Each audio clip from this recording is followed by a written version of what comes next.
President Trump continues his push on his self-described crackdown on crime here in our nation's capital. 800 troops will be deployed by the end of the week and are expected to have access to their weapons, but not actually carry them. For now, their mission includes helping local law enforcement with logistics, transportation, and administrative duties, as well as being visible around the National Mall. And according to the White House, around 30 of those guardsmen actually joined more than 1,450 members of federal law enforcement, including the Metropolitan Police Force, to make 43 arrests. Our Perry Russum joins me now. So, Perry, now I guess there's a plan for the beefed up law enforcement activity to transition to a 24/7 operation? Yeah, the White House now saying that this is the day when everything will start to beef up, as you mentioned, telling us that we will see a significantly higher National Guard presence around Washington, D.C. starting today, moving to a 24/7 operation. Before that, they have just been focusing on the evenings and overnights, Kira.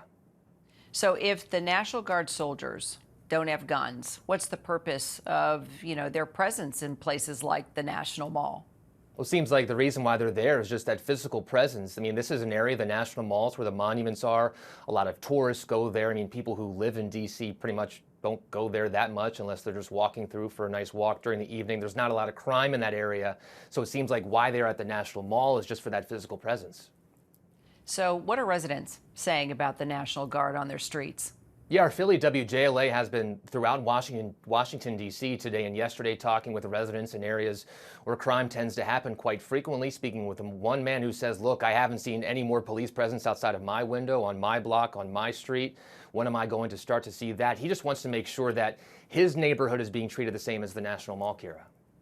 Well, at the press conference today, President Trump actually suggested that the official statistics that suggest that crime is down overall in Washington, D.C. are incorrect. Let's take a listen. You're going to see a big change in Washington crime stats very soon. Or not the stats that they gave, because they turned out to be a total fraud. The real stats, the stats went through the roof, but it started as of about yesterday. You see a big change, and people are feeling safe. Any credence to what the president's saying here?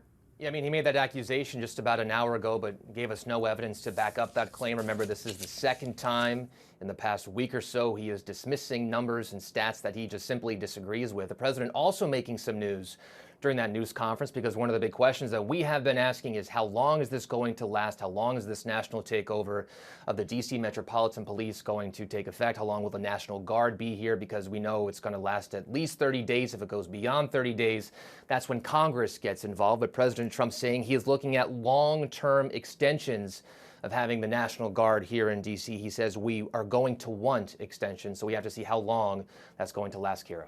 All right, we're tracking it. Perry, thank you.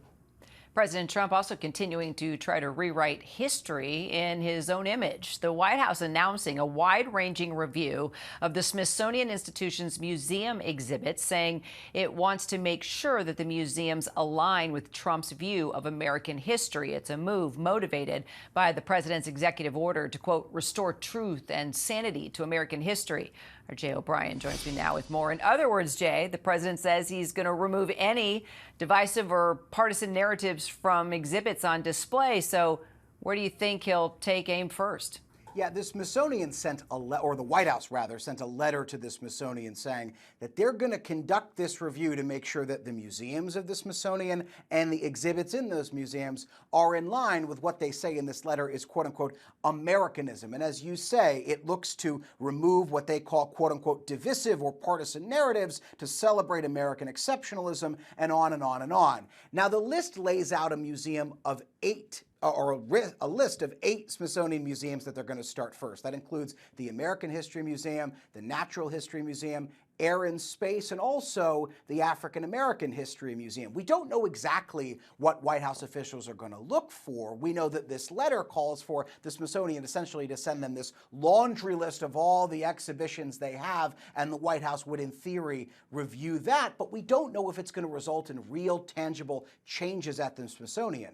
But it all comes, Kira, it's pegged to, the White House says, the 250th anniversary of the country. They want all of this done by then in July of 2026. So how's the Smithsonian reacting to this review? They are issuing this statement and saying that the Smithsonian, I'll read from it, is, quote, grounded in a deep commitment to scholarly excellence, rigorous research, and the accurate factual presentation of history. The Smithsonian says it's reviewing this letter from the White House and that its response will be in line with those values, Kira. All right, well, stay tuned. Well, speaking of making history, Trump just visited the Kennedy Center to announce this year's honorees. Some of his favorite cultural icons were on the list. Yeah, George Strait is on that list, as well as Michael Crawford, who was the original Phantom of the Opera. I've been to a lot of Trump rallies. You've been to a lot of Trump rallies. They play Phantom at the Opera pretty frequently at those. Also, the rock band Kiss, and then the guy you see at the edge of your screen there, Sylvester Stallone, longtime friend of President Trump's, long rumored to be a member of Mar-a-Lago. He will be honored as well. And then there was this other element in this announcement, Kira, where the president seemed to indicate that he would be hosting the Kennedy Center honors himself in the official telecast of those honors. It just gets more and more interesting, doesn't it? And yes, as you and I well know, he's a big fan of the Phantom of the Opera. The president, trying to really reshape American culture in some pretty profound ways here. I mean, what do you think the potential impact could be? Well, there is kind of a through line in this story with the Smithsonian and the Kennedy Center, because the White House is conducting this comprehensive review of the exhibits in the Smithsonian. To my knowledge, we haven't seen anything like that to this degree from a White House before, kind of an exhibit-by-exhibit review of this landmark American institution. And on the other side of this story, the Kennedy Center, the president has conducted this kind of takeover, in a sense, of the Kennedy Center. He installed himself as the chairman of the board there. He installed Trump ally Rick Grenell as someone who would manage, in theory, the day-to-day operations of that institution. So it's two landmark institutions that the president has really tried to, in a way, start to make in his image. He's already succeeded in doing that with the Kennedy Center. He's made a series of changes there. It's unclear how much the White House wants to change elements of the Smithsonian, but clearly it is another place that they have their eye on. We're learning a lot about the president, from George Strait to Kiss. You talk about two totally different sides of the music world. All right, Jay. And opera. He loves opera. He loves Pavarotti. There you go. I tell you, he keeps surprising us, doesn't he? Thank you, Jay.